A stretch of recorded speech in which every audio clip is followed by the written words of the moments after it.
Haven ने अपना giant form ले लिया था, मतलब कि उसका ओरिजिनल फॉर्म। जियोजन सबको माउंटेन पे वापस जाने को कह रहा था। कुछ लोग कह रहे थे कि हम उनसे फाइट कर सकते हैं, लेकिन जियोजन उसे कहता है कि बेवकूफी मत करो, सभी लोग भाग जाओ, इसके सामने कोई भी नहीं टिक सकता। हेवन के एक वार से ही वो बड़ा एरे टूट गया। तो फिर सभी लोगों को जियोजन की बात पे यकीन हो गया और सब लोग भागने लगे। सारे इविल स्पिरिट अंदर आने लगे और वो इंसानों को खाने लगे। तभी हेवन जियोजन को बुलाता है और वो उसे पकड़ने के लिए अपना हाथ आगे बढ़ाता है। डिसेंट रॉर करता है, मतलब कि जियोजन जल्दी से उसके ऊपर बैठ जाए। हेवन ने जो अटैक किया था उसका प्रेशर बहुत ज्यादा था, तो इस तरह से कल्टिवेटर्स उस पे हमला नहीं कर सकते थे, क्योंकि हमला करने से पहले उसे ध्यान लगा कि अपनी स्पिरिचुअल पावर्स को एकत्रित करना होता है। उसके बाद उसे अपनी स्वॉर्ड में डालकर वो लोग स्ट्राइक करते हैं, लेकिन ऐसे हाई लेवल प्रेशर के बीच में वो लोग ऐसा नहीं कर पा रहे हैं। डिसेंट अपने जाइंट फॉर्म में आ गया और उसने अपने नीचे सभी लोगों को कवर कर लिया। साथ में उसने अपने पावर से हेवन के वार को रोकने की भी कोशिश की।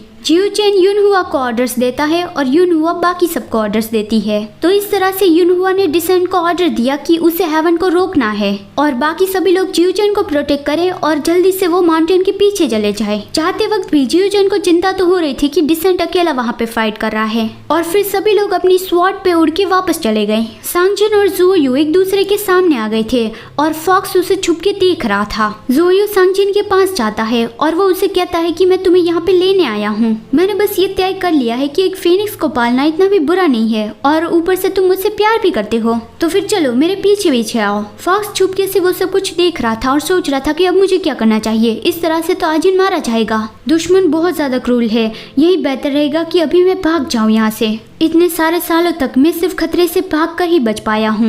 मैं हमेशा से खुद को प्रोटेक्ट करने के बारे में ही सोचता रहा, लेकिन आजिन तो एक बच्चा है और ग्लूटोन भी यहाँ पे नहीं है, तो फिर मुझे ही उसे बचाना होगा। तो फिर वो बाहर आ गया और वो कहने लगा कि आप तो बहुत ही ज्यादा पावरफुल और हैंडसम हो, मैं आपसे पहली बार मिल रहा हूँ। हेलो, उस चिकन को मत पकड़ो, उसमें बहुत ज्यादा मीट नहीं है, इसके बदले मुझे पकड़ लो।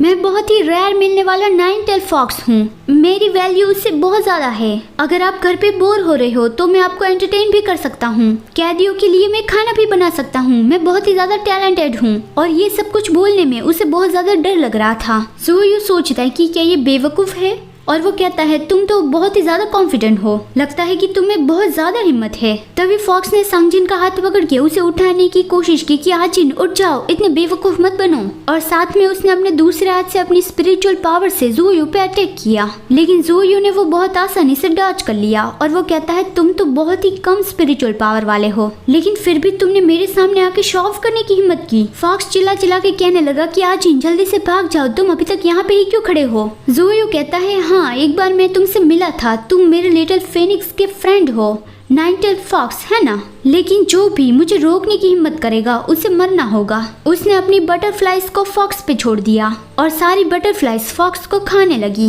ज़ुओयू की ये सारी तितलियां शरीर के साथ साथ आत्मा को भी खा जाती है। इसका मतलब वो पर्सन चाहे जो कोई भी हो, वो कभी पुनर्जन्म नहीं लेगा, उसकी आत्मा हमेशा के लिए गायब हो जाएगी। फॉक्स दर्द की वजह से चिल्लाने लगा और उसकी आवाज सुन के सांगजिन होश में आने लगा। यहाँ पे दूसरी ओर डिसेंट हेवन से फाइट कर रहा था, लेकिन फॉक्स की आवाज सुन के उसका ध्यान वहाँ चला गया। वो गुस्से से लाउडली रॉर करता है, लेकिन उसका ध्यान भटकने की वजह से हेवन ने उस पे स्ट्राइक कर दिया।